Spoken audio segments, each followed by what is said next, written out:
السلام علیکم، میرا نام محمد اکرم ہے اور آپ دیکھ رہے ہیں میرا یوٹیوب چینل اکرمز ایجوکیشنل ویڈیوز۔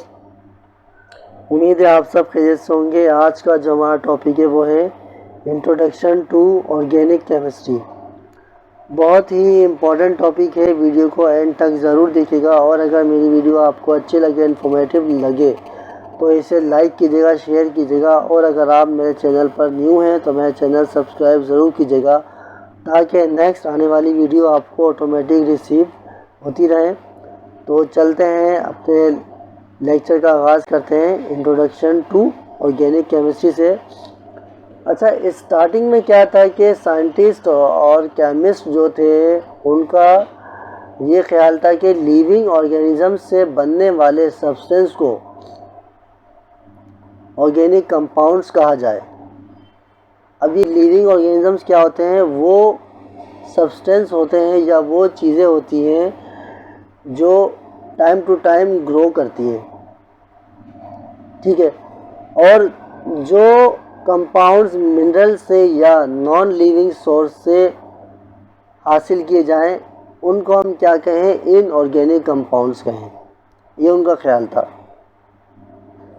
اچھا، یہ جو انہوں نے کلاسیفیکیشن کی تھی یہ انہوں نے سورس کی بیس پہ کی تھی کہ آرگینک کمپاؤنڈ جو ہے وہ لیونگ آرگینزم سے حاصل کیے جا رہے تھے، اور ان آرگینک جو ہیں وہ منرلز یا نان لیونگ سورس سے حاصل کیے جا رہے تھے، نہ کہ ان کی کمپوزیشن کی بیس پر انہوں نے یہ کلاسیفیکیشن کی تھی، ٹھیک ہے۔ اسی وجہ سے سائنٹسٹ کا یہ بیلیو تھا کہ کوئی ایسی وائٹل فورس موجود ہے جو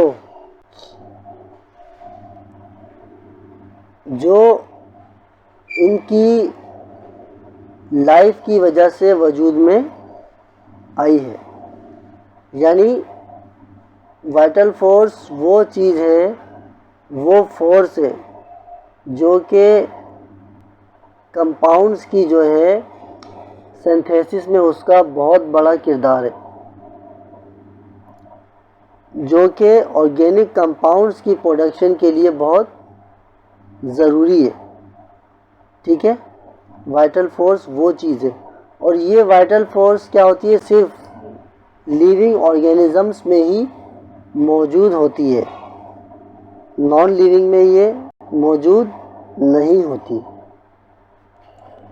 اچھا، اور اس دور میں کیا تھا کہ یہ امپاسبل تھا کہ یہ کہا جائے کہ بھئی آرگینک کمپاؤنڈز کو ان آرگینک کمپاؤنڈ سے تجربہ گاہوں میں پریپیئر کیے جائے، ایسا ممکن نہیں تھا، نہ اس ٹائم کے سائنٹسٹ کی ایسی تھنکنگ تھی۔ لیکن 1828 میں وولر ایک سائنٹسٹ تھا جس نے ایک ان آرگینک کمپاؤنڈ سے، جس کا نام کیا ہے؟ ایمونیم سائنیٹ، اس کا فارمولہ ہے CH4CNO۔ اس نے کیا کیا؟ ایمونیم سائنیٹ سے کیا کیا؟ آرگینک کمپاؤنڈز اس نے بنایا، اس کو ٹیمپریچر دے کر، اور اس آرگینک کمپاؤنڈز کا کیا نام تھا؟ یوریا۔ آپ اسکرین پر دیکھ رہے ہوں گے ایمونیم سائنیٹ ہے NH4CNO، پھر ہم نے اس کو ہیٹ کیا تو ہمارے پاس کیا حاصل ہوا؟ کاربن کے ساتھ آکسیجن اور دونوں سائڈ پر NH2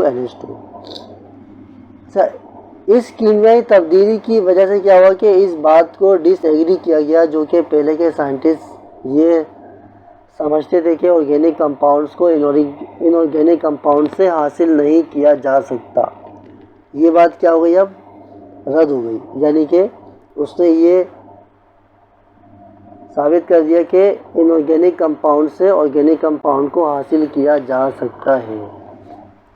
پھر اس کے بعد کیا ہوا؟ 1845 میں ایک اور سائنٹسٹ آئے، کولب۔ انہوں نے کیا کیا؟ انہوں نے بھی ایسیٹک ایسڈ، جو کہ سرکے کا بہت اہم جز ہے، کاربن، ہائیڈروجن اور آکسیجن کو آپس میں ریئیکشن کروایا، اور انہوں نے کیا حاصل کیا؟ Ascetic acid.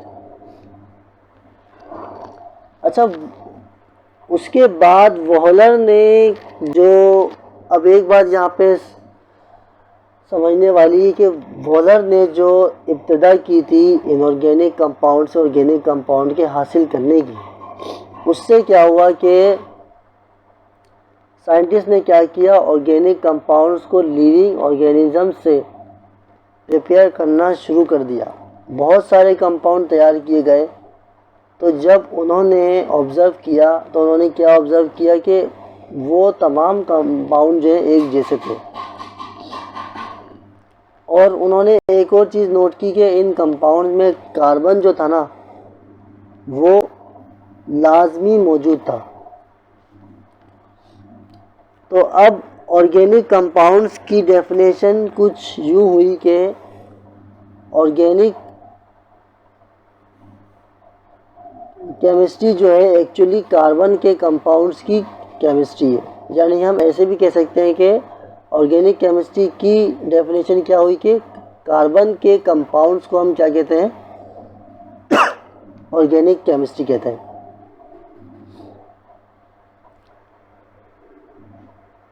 اس کے سوائے صرف چند کمپاؤنڈ ہیں جن میں کاربن پایا جاتا ہے، اس کے باوجود ہم اس کو آرگینک نہیں کہتے، جیسے کہ کاربن ڈائی آکسائڈ ہے، کاربن مونوکسائڈ ہے، میٹل کاربونیٹس ہیں، میٹل کے بائی کاربونیٹس ہیں، اور کچھ کاربائڈز بھی ہیں جو کہ انآرگینک کمپاؤنڈز کنسیڈر کیے جاتے ہیں۔ ان کے علاوہ تمام کاربن کے کمپاؤنڈز کو ایک ساتھ ایک کیمسٹری کی دوسری برانچ میں ڈیوائڈ کر دیا گیا، یعنی کہ اتنے سارے کمپاؤنڈز تھے کہ ان سارے کاربن کے کمپاؤنڈز کو ایک برانچ کا نام دے دیا گیا کہ بھئی یہ آرگینک کیمسٹری ہے۔ تو یہ تھا ہمارا آج کا لیکچر، امید ہے آپ کو سمجھ آ گیا ہوگا۔ نیکسٹ کلاس میں انشاءاللہ ہم اس کے ریسورسز کے بارے میں پڑھیں گے کہ کاربن کے کمپاؤنڈز کو کن کن ریسورسز سے حاصل کیا جا سکتا ہے۔ جب تک کے لیے مجھے اجازت دیجیے گا، اپنا خیال رکھیے گا اور مجھے اپنی دعاؤں میں ضرور یاد رکھیے گا۔ اللہ حافظ۔